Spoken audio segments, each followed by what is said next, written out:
సమయం చూసుకుని సౌకర్యంలో వేసుకోవడం ఎంత కష్టమండి స్త్రీలకి. మగవాళ్ళు మాల వేసుకోవడం పెద్ద ప్రత్యేకత లేదండి.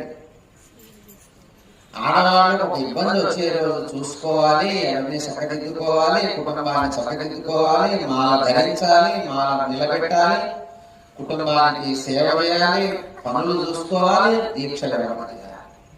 స్త్రీ ముక్తి పొందడానికి ఎంత కష్టపడాల్సి వస్తుందో మనకి ఈ యొక్క మార్గంలో తెలుస్తుంది.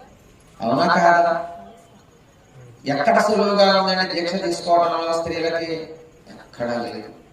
కానీ ఎక్కడా సులువు లేకపోయినా సరే మనం ప్రయత్నమైనా విశ్వ ప్రయత్నమైనా అన్నారు, ప్రయత్నం చేత మాల తీసుకోవాలి. అంతేగాని ఆయన అంతే చెప్తారండి, ఈయనంతే చెప్తారండి అని కనుక మనం ఆగితే కాలం వెళ్ళిపోతుంది.